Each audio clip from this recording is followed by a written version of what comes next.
여러분 안녕하십니까? 가장 빠른 종합 뉴스큐 시작합니다. 강릉 펜션 사고 이틀째, 경찰이 오늘 이번 사고의 원인이 일산화탄소에 따른 중독이라고 발표했습니다. 강릉 현장도 다시 연결해보고 또 지금까지 나온 내용들을 중심으로 취재기자와 함께 알아보도록 하겠습니다. 경기도 남양주, 하남, 과천, 인천, 계양 이 4곳이 3기 신도시로 확정됐습니다. 부동산 시장에 미칠 영향, 전문가와 함께 전망해보고 역대 신도시들도 짚어보겠습니다. 먼저 오늘의 주요 뉴스입니다.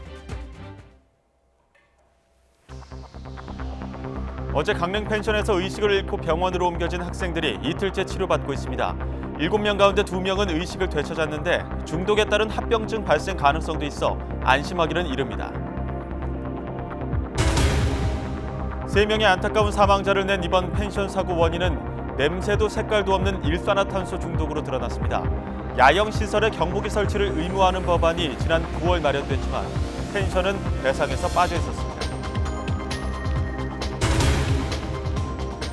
정부와 여당은 태안화력발전소 김영준 씨 사망 사고를 계기로 협력업체 노동자의 산업재해를 공공기관 경영평가에 반영하기로 했습니다. 여야도 하청 노동자들의 열악한 근로조건 개선 법안을 통과시키기 위해 공청회를 열어 의견을 모으기로 했습니다. 3기 신도시로 경기도 남양주, 하남, 과천시, 인천, 계양구가 확정됐습니다. 서울과의 인접성 등을 고려한 것으로 공급되는 주택 물량은 12만 2천 채고 수도권 광역급행철도 조기 착공 등 광역교통망 확대 정비도 진행됩니다.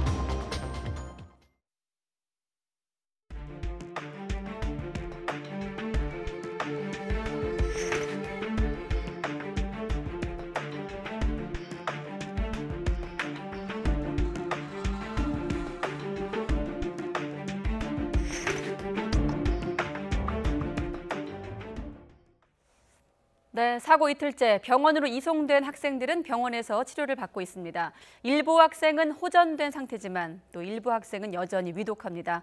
보일러에서 배출된 일산화탄소에 따른 중독이 사망 원인이라는 경찰의 발표도 나왔습니다.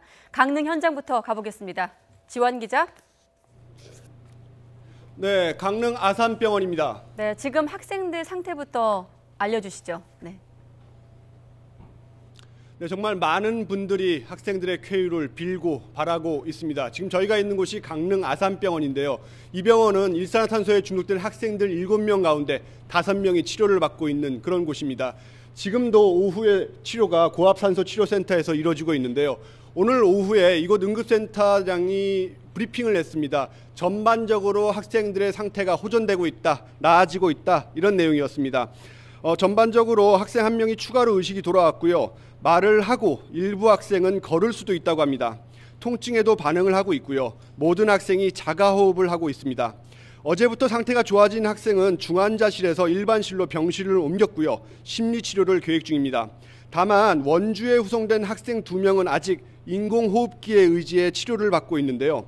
도착 당시부터 상태가 무척 심각했습니다.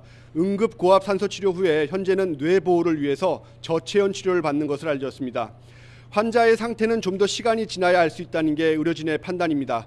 제 뒤로 보이는 게 고압산소 치료실인데요. 지금도 학생들이 치료를 받고 있습니다. 좀 더 힘을 냈으면 좋겠습니다. 상태가 호전됐다고는 하지만 합병증이 우려되는 만큼 아직까지 안심할 단계는 아닙니다. 앵커 나와주십시오. 네, 가족들의 충격과 걱정이 얼마나 크겠습니까? 가족들은 어떠십니까? 네, 서울에서 이곳으로 달려오신 부모님들도 정말 간절한 마음으로 빌면서 이 상태를 계속해서 지켜보고 계십니다. 지금도 보호자 대기실에서 계속 상태를 보고 계신데요. 아무래도 워낙에 슬픈 마음들이 가득하다 보니까 저희 취재진도 접촉을 좀 삼가는 그런 편입니다. 그런 요청도 있었고요. 무엇보다 이곳에서 숨진 3명의 학생 가족들의 슬픔이 커서 주변을 안타깝게 했습니다. 일부 부모님들은 오열하거나 쓰러지기도 하셨는데요. 조금 전이었죠. 오후 4시쯤에 숨진 학생 3명 모두 유가족과 함께 이송이 됐습니다. 병원 안치실에서 119 구급차와 헬기를 통해 이송이 됐는데요. 유가족의 요청이 있었습니다. 서울에 마련된 빈소로 이송해서 부검 없이 최대한 조용하게 가족장을 치르기로 했습니다. 현장에서는 조희연 교육감이 사망자 유족을 대신해서 부모님의 입장을 발표하기도 했습니다. 네, 알겠습니다. 자, 사고 원인도 한번 짚어보겠습니다. 경찰이 보일러에서 나온 일산화탄소를 원인으로 지목했네요. 네, 그렇습니다. 오늘 오후에 강릉 경찰서장이 직접 발표를 했습니다. 국과수 법의학센터장이 직접 검시를 했는데 혈액 속의 일산화탄소 농도가 굉장히 높았습니다. 치사량을 훨씬 넘는 수치가 나왔습니다. 일산화탄소 중독에 의한 사망으로 확인이 됐고 그 외 독극물 등은 검출되지 않았습니다. 지금 화면에 보이는 게 사고 이후에 공개된 펜션 내부의 보일러인데요.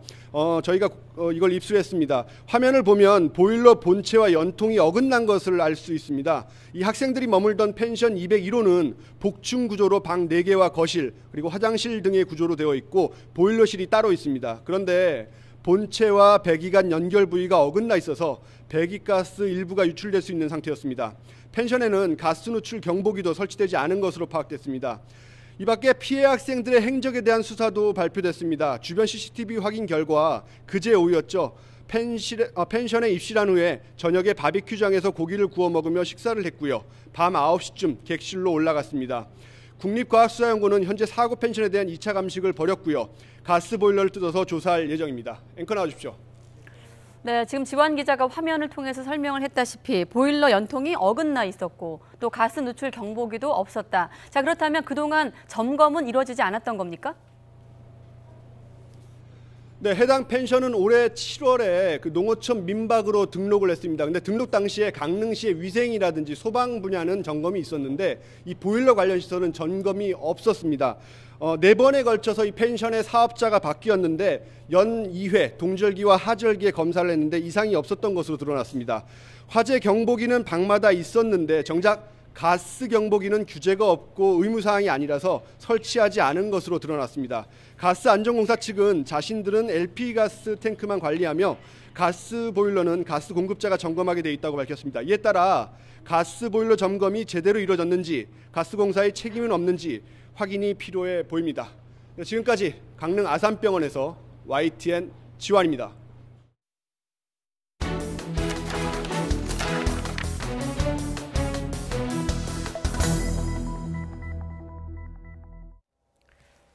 네, 앞서 강릉 현장에 나가 있는 지환 기자를 연결해서 현장 상황 들어봤는데 계속해서 조영성 기자와 함께 이번 사고 다시 한번 짚어보도록 하겠습니다.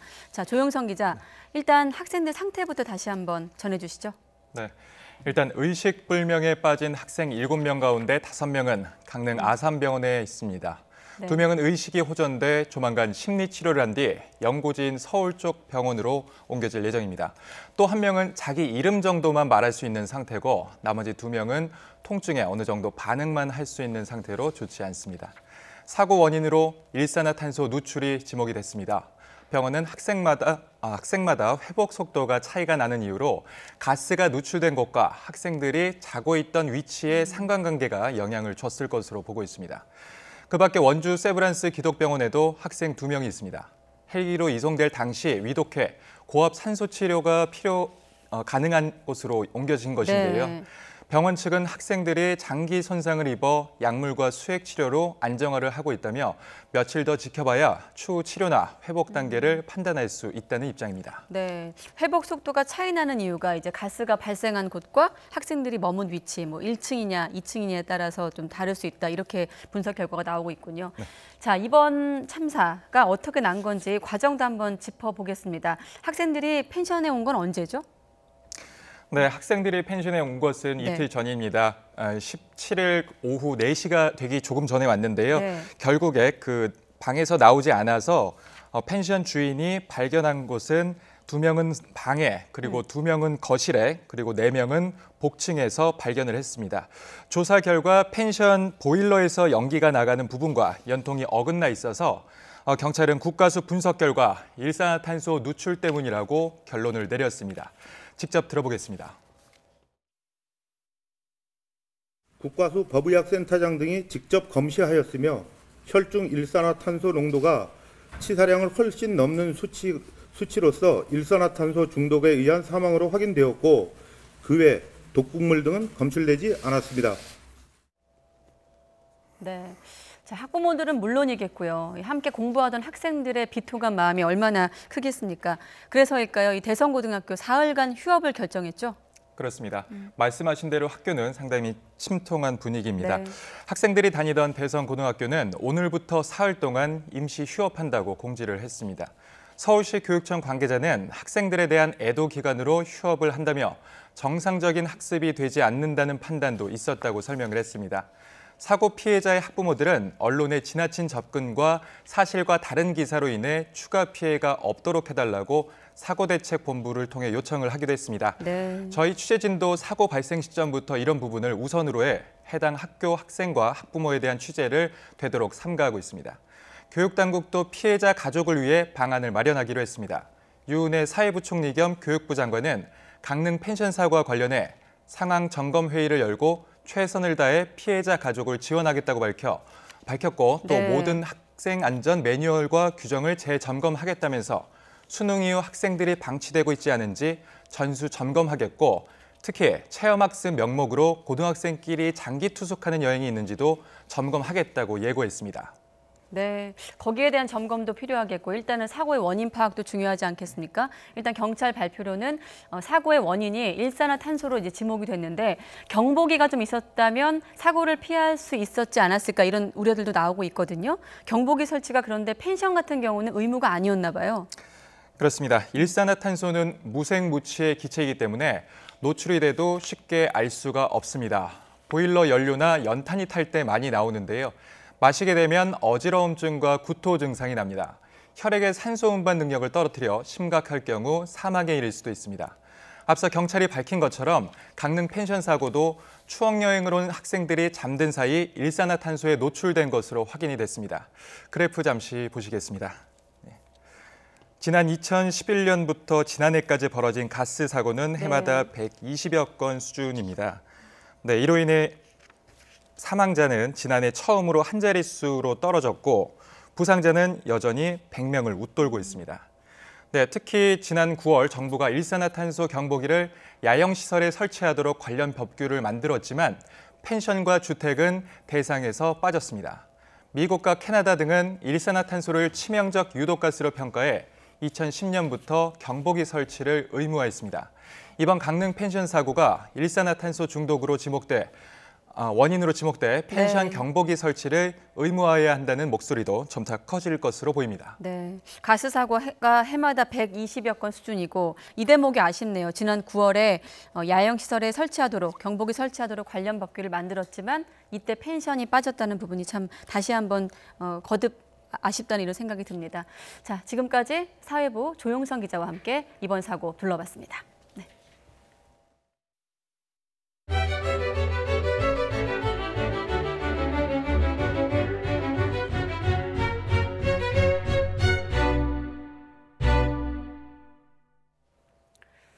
네, 이번 대성고 3학년 학생들의 펜션 사고 이후 고3 교실에는 비상이 걸렸습니다.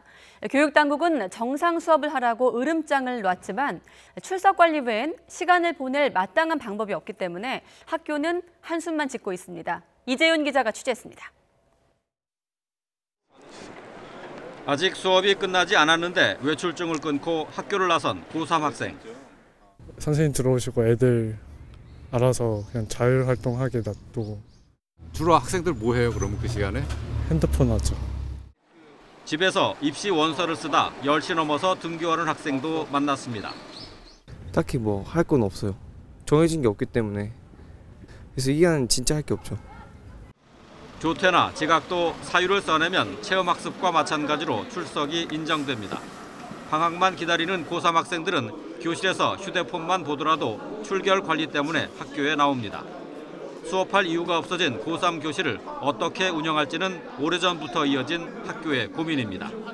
학생 방치 여부를 전수조사하겠다는 교육부의 으름장에도 할 수 있는 건 없습니다.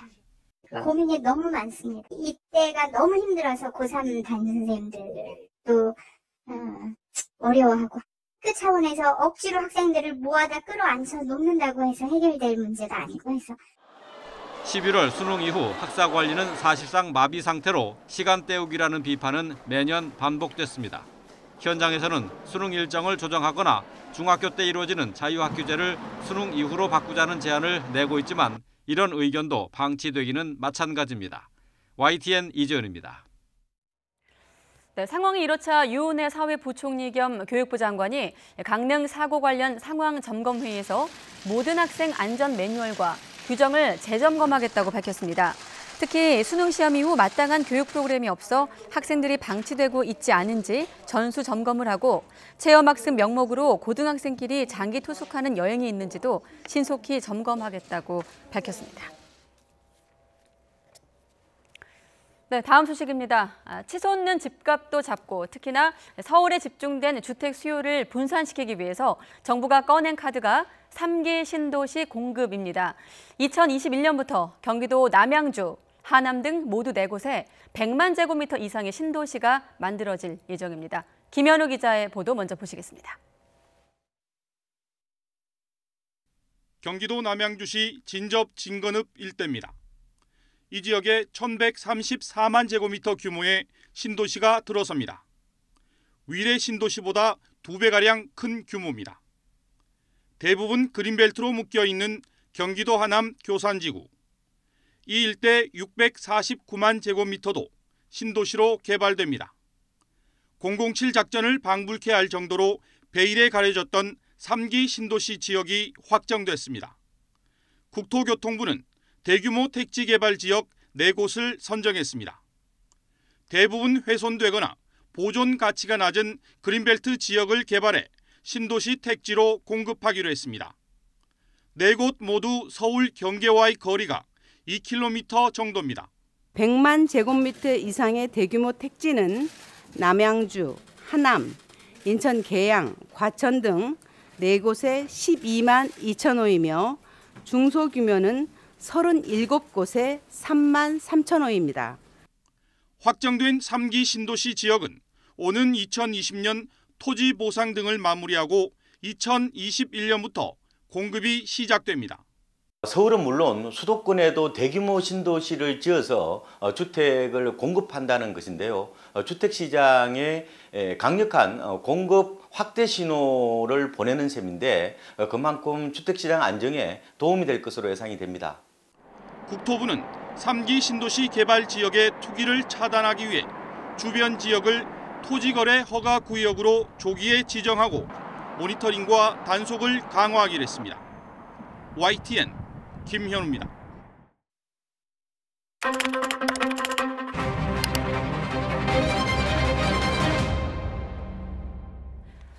네, 넘치지만 꼭 필요한 정보 뉴스큐 TMI. 오늘은 신도시로 정했습니다. 자, 박석원 앵커. 네. 신도시라는 말은 옛날에 뉴스에서 어릴 때도 본 것 같은데 네. 자, 신도시는 언제로 거슬러 가는 건가요? 네, 지금으로부터 거의 30년 전에 처음 신도시 발표가 있었죠.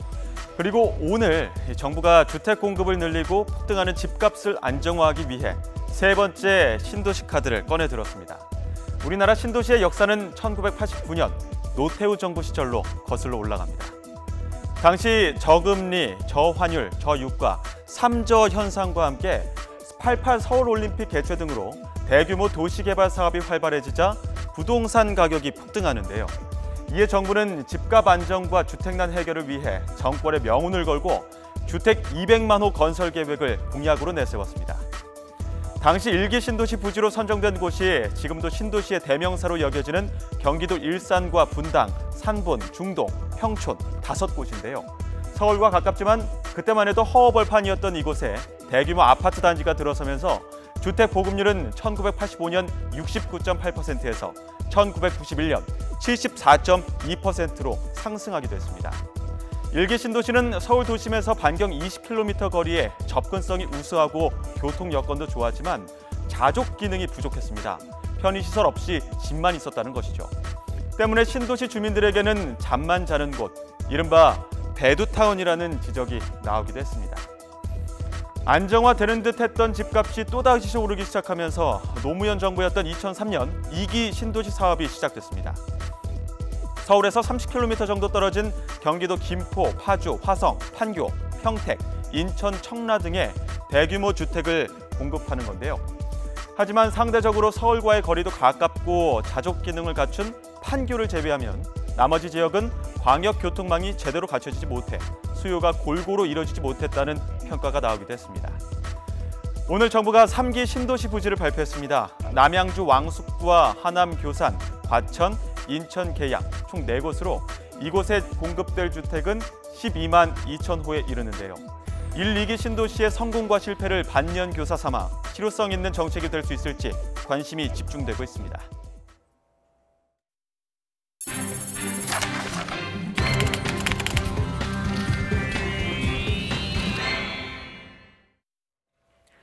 네, 국회에서 관련 법들이 잠들어 있다는 지적이 잇따랐는데 여야가 이른바 위험의 외주화를 막기 위한 산업안전보건법 개정안을 연내 처리하기로 합의했습니다.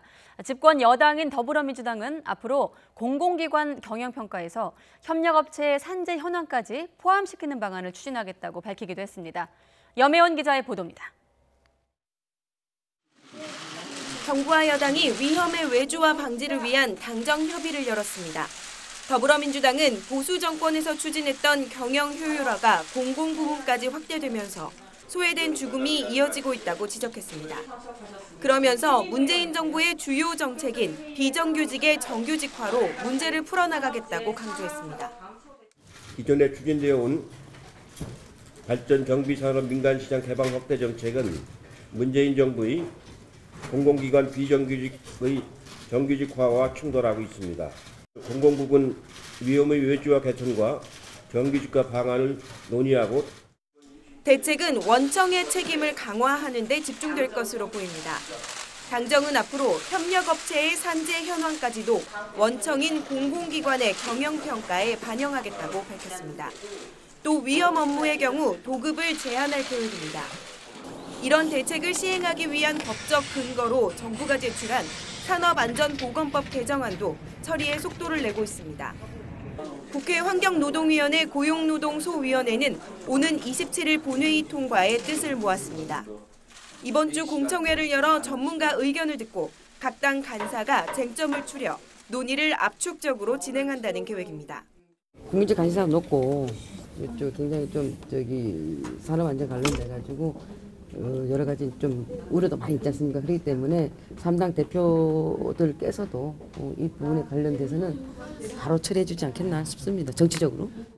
이와 함께 처리 시점을 두고 여야가 갈등을 빚어온 탄력근로제 단위 기준 확대 문제도 경제사회노동위원회의 논의를 지켜본 뒤 내년 2월 처리하기로 가닥을 잡았습니다.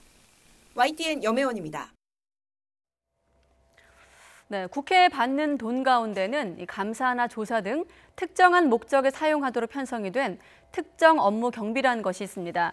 그런데 정부의 예산 지침을 어기고 이 돈의 99%를 영수증도 없이 쌈짓돈처럼 써온 것으로 확인됐습니다. 이 같은 관행은 감사원 감사에서도 문제가 됐는데 보란 듯이 무시해온 겁니다. 박기현 기자가 취재했습니다. 지난 2013년 이동읍 헌법재판소장 후보자 인사청문회에선 특정 업무 경비 처리가 도마에 올랐습니다. 나는 몰랐다. 그래서 못했다. 변명입니까? 잘했습니까? 잘못했습니까? 자, 증빙서류 갖추지 않은 건 사실이죠.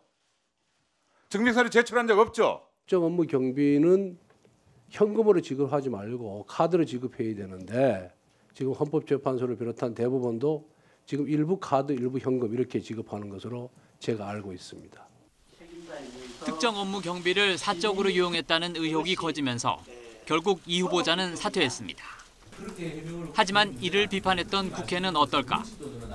뉴스타파와 시민단체가 입수한 지난 2016년 6월부터 1년간의 특정 업무 경비 집행 내역을 들여다봤습니다. 이 기간 27억 8천여만 원이 의원들의 정책 개발과 상임위원회 지원 등의 명목으로 집행됐습니다. 이 가운데 매달 고정 비용으로 나간 9억여 원을 제외하고 18억 7천여만 원은 사용 내역을 제출해야 합니다. 하지만 실제 영수증을 제출한 경우는 2,400여만 원, 1% 정도에 불과했습니다. 집행된 예산의 99%가 어디에 사용됐는지 확인할 수 없다는 얘기입니다. 게다가 특정 업무 경비의 절반 가까운 12억 4천여만 원은 현금으로 지급됐습니다. 정부 구매카드 사용이 원칙이고 불가피한 경우에는 현금 지급은 안 된다고 규정한 지침도 어긴 겁니다. 정부 지침도 위반이지만 사실은 이 세금이 정말 공적인 용도로 쓰였는지를 의심할 수밖에 없는 확인이 불가능한 이런 상황이라고 말씀을 드릴 수 있을 것 같습니다. 앞서 국회는 이동읍 후보자 낙마 직후 진행된 감사에서 특정 업무 경비 27억 원을 지출 증빙 없이 사용해 감사원의 주의 조치까지 받고서도 지금껏 보란 듯이 무시해왔다는 비판을 면하기 어려워 보입니다. YTN 박기현입니다. 네, 방금 보신 대로 국회가 영수증 증빙 없이 특정 업무 경비를 사용해왔다는 보도와 관련해 국회 사무처가 기획재정부의 예산 집행 지침에 따른 것이라고 해명했습니다. 국회 사무처는 업무 수행과 관련해 일정하게 사용하는 경비가 있으면 매달 30만 원 범위 안에서 개인에게 증빙 없이 월정액을 지급할 수 있게 되어 있다고 설명했습니다. 이러한 근거에 따라 국회는 특정 업무 경비 가운데 월 15만 원씩을 정책 개발비로 각 의원실에 줬던 것이라면서 예산을 유용하거나 쌈짓돈으로 사용한 것이 아니라고 덧붙였습니다. 네, 이 문제는 잠시 뒤 2부에서 박기현 기자와 좀 더 짚어보도록 하겠습니다. 청와대 김의겸 대변인이 전 특별감찰반원인 김태우 수사관의 계속되는 폭로와 관련해 김 수사관에 대해 공무상 비밀 누설 혐의로 임종석 비서실장 명의의 고발장을 서울중앙지방검찰청에 냈다고 밝혔습니다. 김 대변인은 김 수사관이 비위 혐의로 원 소속기관에 복귀해 피의자 신분으로 수사 중인 상황에서도 허위 사실을 언론에 유포하고 공무상 취득한 자료를 배포하는 등 위법 행위를 지속하고 있다고 설명했습니다. 검찰은 전직 청와대 특별감찰반원 김태우 수사관에 대한 고발 사건을 배당하고 본격적인 수사에 착수했습니다. 검찰은 오늘 청와대의 김 수사관 고발 사건을 형사 1부에 배당했다고 밝혔습니다.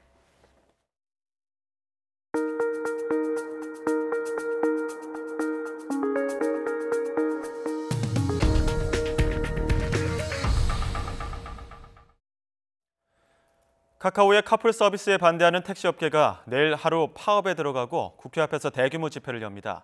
주최 측은 전국 택시기사 20만 명 가운데 절반인 10만 명이 참석할 것으로 예상했습니다. 이경국 기자의 보도입니다. 택시업계의 대규모 도심 집회를 앞두고 여당은 다시 한번 설득에 나섰습니다. 가능하면 그 집회를 하지 않으면 좋겠다라는 생각은 하고 있습니다만 서로 소통하고 대화를 통해서 마지막까지 최선을 다하려고 합니다. 반응은 시큰둥했습니다. 완전 월급제와 대타협기구 추진은 근본적인 해결책이 아니란 겁니다. 카풀 서비스 전면 중단이 선언되어야 하며 제3차 결의대의 일본은 받아들일 수 없습니다. 택시업계는 예정대로 국회 앞에서 집회를 강행하기로 했습니다. 10만 명이 모일 것으로 예상했습니다. 전국 택시기사의 절반 수준입니다. 참가자들은 분신에 숨진 고 최욱이 씨를 추모하고 카풀 서비스의 전면 금지를 촉구할 계획입니다. 솔직히 말씀드려 죽기 살게요. 내 생존권을 지켜야 되니까. 본 집회를 마친 뒤에는 마포대교까지 북단 방향 모든 차로를 이용해 행진할 예정입니다. 차량 1만 대를 동원해 국회를 에워쌀 계획은 취소했습니다. 무단 운행 중단 등 불법 행위를 엄정 대응하겠다는 국토교통부의 경고가 나온 뒤 내린 결정입니다. 경찰은 8천여 명을 현장에 투입해 만일의 사태에 대비할 계획입니다. 소화기라든지 이런 거 충분히 지참을 해가지고 한강경찰 때도 배 띄워가지고 하고 구급차. 지자체들은 지하철 증편 운행이나 시내버스 막차 시간 연장 등 비상 수송 대책을 마련했습니다. 택시업계는 카카오 측이 카풀 서비스를 포기하지 않으면 끝장 투쟁을 이어가겠다는 태세입니다. 정부와 여당의 중재 노력에도 갈등과 반발은 쉽게 가라앉지 않을 것으로 보입니다. YTN 이강국입니다. 삼성 바이오로직스 사태를 둘러싼 공방이 법정으로 옮겨왔습니다. 고의 분식 회계에 근거한 행정처분을 놓고 삼성 바이오와 증권선물위원회가 공판 첫날부터 첨예하게 맞섰습니다. 신지원 기자가 보도합니다. 지난달 증권선물위원회는 삼성 바이오로직스의 대표이사 해임을 권고하고 과징금 80억 원 등을 부과했습니다. 2015년 회계 처리 기준을 변경하는 과정에서 4조 5천억 원의 가치를 의도적으로 부풀렸다는 결론에 따른 조치였습니다. 삼성 바이오로직스는 행정처분을 미뤄달라며 소송을 내고 고의 분식회계라는 전제 자체를 문제 삼았습니다. 증선위가 2번에 걸친 감리에서 결론을 번복한 점을 근거로 분식회계가 맞는지부터 따져야 한다며 행정처분 집행으로 기업에 막대한 피해가 예상된다고 법정에서 호소했습니다. 증선위 측도 지지 않고 맞섰습니다. 2차 감리 과정에서 내부 고발자의 제보가 추가되면서 분식회계 결론에 영향을 미쳤다며 핵심 쟁점은 삼성바이오가 특별한 사유 없이 회계 구조를 바꾼 것이라고 강조했습니다. 저희 입장은 당연히 강제 집행 정지가 기각돼야 된다는 입장입니다. 진행 중인 사건이기 때문에 더 이상 말씀드리기가 어렵습니다. 재판부는 삼성바이오의 외부 감사 계약 일정 등을 고려해 늦어도 내년 2월 초까지는 결정을 내리기로 했습니다. 삼성바이오로직스의 고의 분식회계를 둘러싼 법정 공방이 시작된 가운데 삼성합병 무효 항소심과 이재용 삼성전자 부회장의 뇌물공여 사건 등 고의 분식회계 의혹과 직간접적으로 맞닿아 있는 소송들도 내년부터 본격적으로 진행될 전망입니다. YTN 신지원입니다. 홍남기 경제부총리가 취임 후 처음으로 이주열 한국은행 총재와 만났습니다.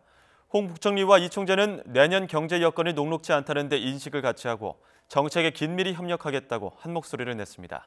김평정 기자입니다. 홍남기 경제부총리가 한국은행을 직접 방문해 이주열 총재를 만났습니다. 홍 부총리 취임 이후 8일 만에 이뤄진 정격 회동입니다. 홍 부총리와 이 총재는 만나자마자 경제정책을 펴는데 긴밀히 협조하겠다고 한 목소리를 냈습니다. 재정정책이라든가 통화금융정책이 그래서 정책 공조가 매우 중요한 시점이라고 생각이 됩니다. 지속적인 발전을 위해서 정부와 특히 기재부와 긴밀히 협력할 것을 제가 다짐을 드리고 정책 협조를 강조한 건 우리 경제 여건이 녹록지 않다는 데 인식을 같이 했기 때문입니다. 경제 활력을 되찾겠다며 정부가 내년에 막대한 예산을 투입하기로 했지만 이 역시 한국은행의 통화정책과 방향이 맞아야만 효과가 극대화될 수 있다는 공감대가 형성돼 있는 것으로 보입니다. 재정 규모를 470조 원 확보하고 정부로서는 적극적으로 확장적인 재정 정책을 펴나갈 예정입니다만 재정 역할만으로는 많이 부족합니다. 예정된 1시간을 조금 넘기면서 대화를 나눈 두 사람은 정책 공조의 의지를 확인했다고 거듭 밝혔습니다. 제가 필요하면은 수시로 찾아뵙고 또 총재님께서도 필요하면은 저하고 언제든지 만나시겠다고 하셨기 때문에 저희가 어떤 간에 큰 틀에서 정부와 긴밀히 협의하겠다 이런 제가 오늘 말씀을 나눴습니다.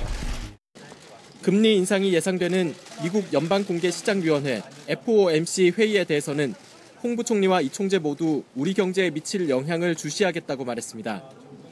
홍 부총리는 FOMC 회의의 결과가 나오는 대로 정부의 긴급 회의를 열어 대책을 논의하겠다고 밝혔습니다. YTN 김평정입니다. 금융위원회가 기업의 투자를 촉진하기 위해 15조 원 규모의 금융지원 프로그램을 가동하기로 했습니다.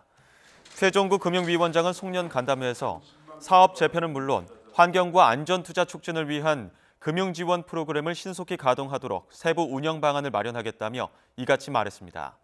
금융위는 산업구조 고도화 지원 프로그램에 10조 원, 환경과 안전 투자 지원에 5조 원을 이른 시일 안에 가동해 효과를 낸다는 방침입니다. 수억 원의 뇌물을 받고 도주한 최규호 전 전북교육감이 8년 동안 호화 도피 생활을 한 것으로 드러났습니다. 그 뒤에는 삼선 국회의원 출신인 친동생 최규성 전 한국농어촌공사 사장이 있었습니다. 백종규 기자의 보도입니다. 지난 2007년 전북 김제 골프장 확장 과정에서 뇌물 3억 원을 받은 최규호 전 전북교육감. 검찰 수사를 앞두고 잠적했다가 8년여 만인 지난달 인천에서 붙잡혔습니다.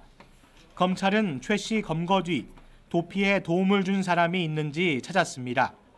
최 씨의 친동생인 최규성 전 한국농어촌공사 사장이 지목됐습니다. 최규성 전 사장은 다른 사람 이름의 휴대전화와 통장을 건네고 도피 기간에도 형과 여러 번 만나 직접적인 도움을 준 것으로 드러났습니다. 최 전 사장은 결국 농어촌공사 사장직을 내려놓았고 검찰에 나와 혐의를 인정했습니다. 혐의는 인정하신가요? 죄송합니다. 최 씨는 동생의 도움으로 인천의 아파트에 살면서 매달 생활비로 700만 원 이상을 쓰고 댄스 스포츠와 테니스 등 취미 생활까지 즐겼습니다. 수억 원대의 주식 투자는 물론 주위 사람들에게 돈을 빌려주고 교수 행세까지 했습니다. 만성 질환이 있던 최 씨는 동생 부하 직원들의 이름으로 천여 차례 진료를 받기까지 했습니다. 미용 시술도 받았습니다. 말 그대로 호화 도피 생활을 한 겁니다. 돈을 빌려주고 받고 이런 거래를 하는데 차용증을 보면 반환 시기가 공소시효 만료일이 되어 있는 게 있어요.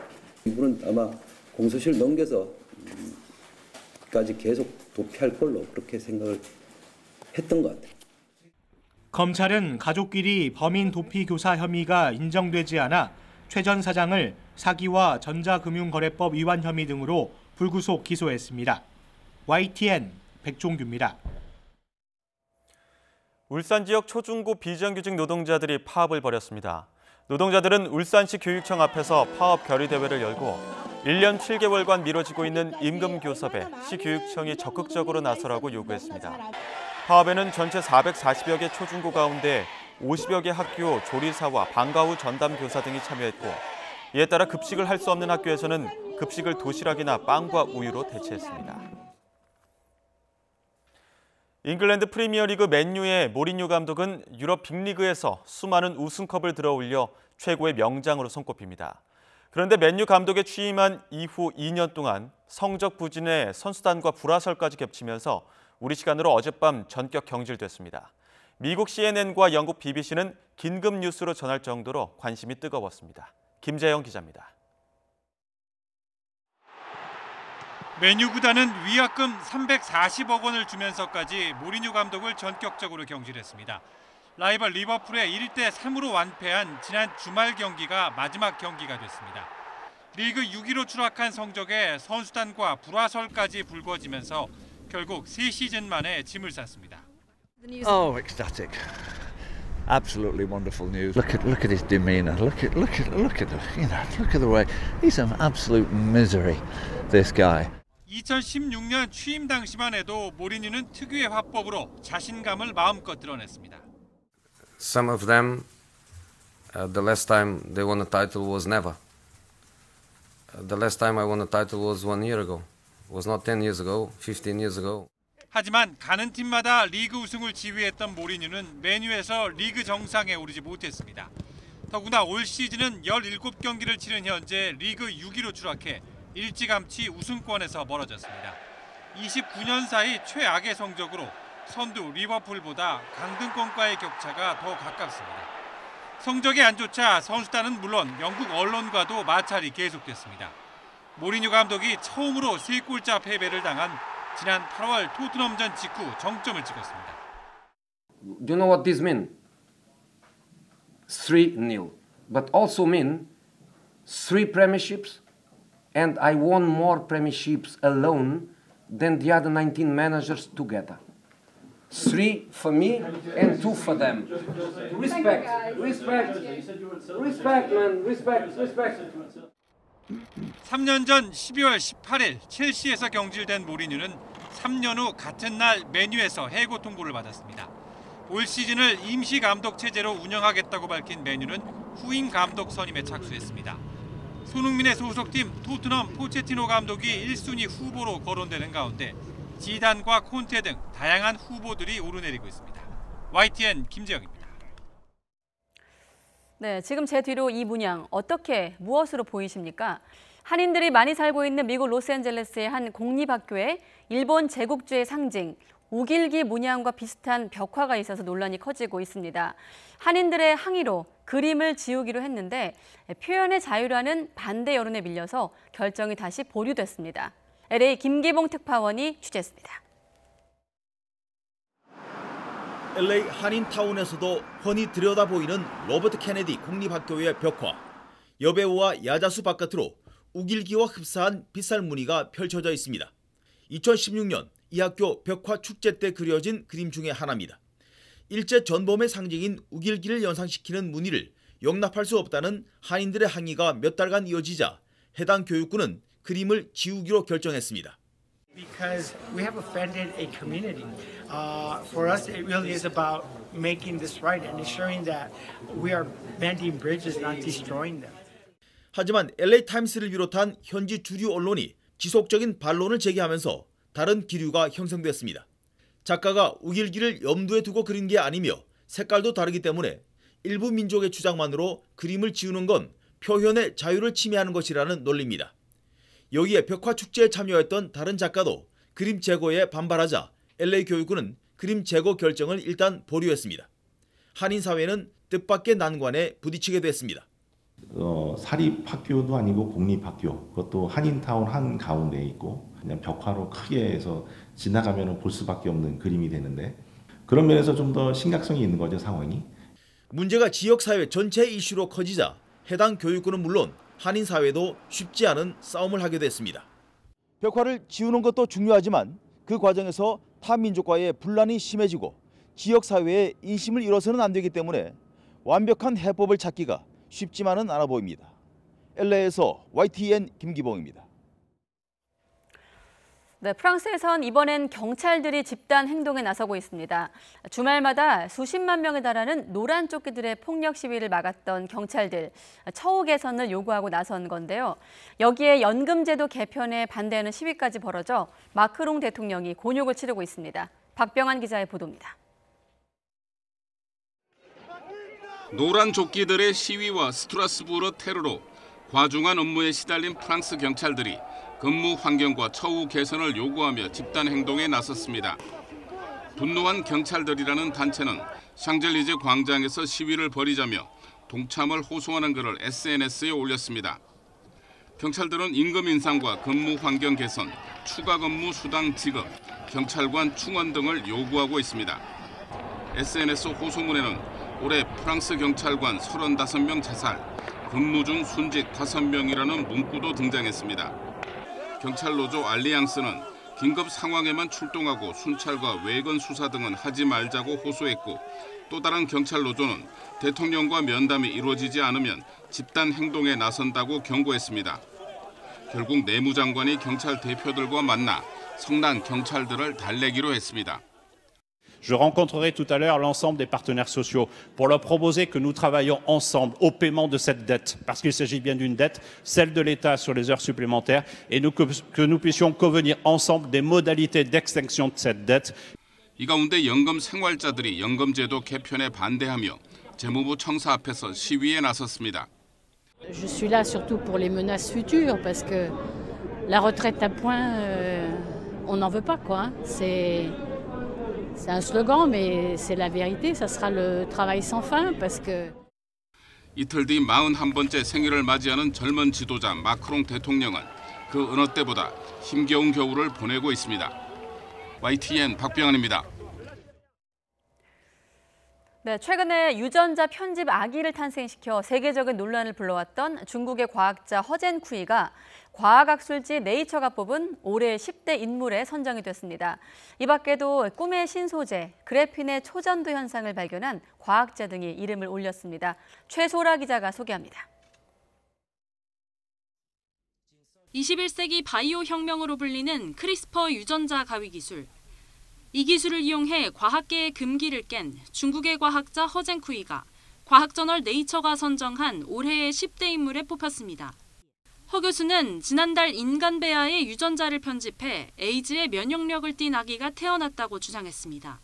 No gene was changed except the one to prevent HIV infection. The girls are safe, healthy as any other babies. 그동안 과학계에선 인간 배아의 유전자를 조작하면 이른바 맞춤아기를 만들 수 있다는 점에서 배아 유전자 조작을 금기시했습니다. 허 교수는 해당 가족들에겐 필요한 기술이라고 해명했지만 유전자 편집아기의 탄생은 과학계의 커다란 윤리 논란을 불러왔습니다. 차세대 신소재로 주목받는 그래핀으로 초전도체를 만드는 방법을 발견한 22살의 MIT 박사과정생 차오 이안도 10대 인물에 이름을 올렸습니다. 그는 그래핀 두 계층을 엇갈리게 겹쳐놓으면 특정 온도에서 저항이 없어지는 초전도성을 보인다는 사실을 발견해 새 지평을 열었습니다. 이 밖에 9만 년 전 소녀의 뼈 화석 DNA를 분석한 독일의 비비안 슬론 박사와 일회용 플라스틱 줄이기에 힘쓴 말레이시아 비인여우 에너지 과학기술 장관도 10대 인물에 꼽혔습니다. YTN 사이언스 최소라입니다. 도널드 트럼프 미국 대통령의 2016년 대선 캠프와 러시아 간의 유착 의혹과 관련해 기소된 마이클 플린 전 백악관 국가안보회의 보좌관이 법정에서 판사에게 혼쭐이 났습니다. 워싱턴 DC 연방지방법원에서 열린 공판에서 재판장인 에밋 설리번 판사는 플린 전 보좌관을 준엄하게 꼬집으면서 당초 예정했던 1심 선고를 연기하기도 했습니다. 설리번 판사는 NSC 보좌관이었던 플린이 러시아 관계자와 접촉한 데 대해선 나라를 팔아먹은 것과 다름없는 행위라며 범죄에 대한 역겨움과 경멸을 숨기지 않겠다고 질타했습니다. 유죄를 인정하고 로버트 뮬러 특별검사 수사에 협력해온 플린은 이번 공판에서도 FBI에 거짓말하는 것이 범죄라는 걸 알고 있었다면서 혐의를 시인했습니다. 미국 정부가 자동 소총으로 개조하는 총기 부품인 범프스탁 사용을 공식 금지했다고 현지 언론들이 보도했습니다. 매슈 휘터커 미 법무부 장관 대행이 오늘 범프스탁 금지 행정명령에 서명함으로써 내년 3월 말부터 미국에서 범프스탁은 불법으로 간주됩니다.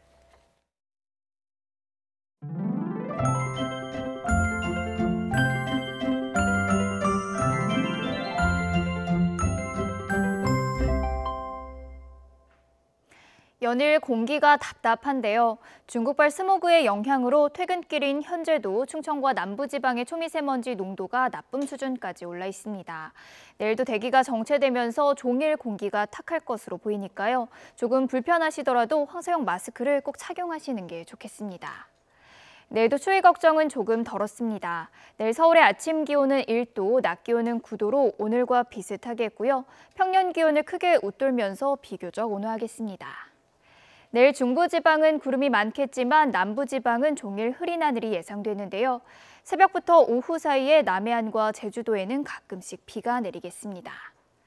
내일 아침 기온은 예년 기온을 2도에서 5도가량 웃돌겠는데요. 서울과 대전의 아침 기온은 1도, 대구는 2도, 부산은 9도로 출발하겠고요. 낮 기온도 예년보다 3도에서 5도가량은 높아지겠습니다. 서울의 낮 기온은 9도, 청주와 대전은 10도, 광주는 13도, 울산도 13도, 부산은 14도로 예상됩니다. 다음 주에는 강추위가 찾아오면서 미세먼지도 점차 해소될 것으로 보입니다. 지금까지 날씨 정보였습니다. 네, 시간 강사 노동 환경 개선을 위해서 강사법이 최근에 국회를 통과했습니다. 그런데 강사들은 오히려 실직 위기에 내몰렸다면서 거리로 나섰는데요. 어떤 이유인지 잠시 뒤 퀵터뷰에서 알아보도록 하겠습니다. 7시에 뵙겠습니다.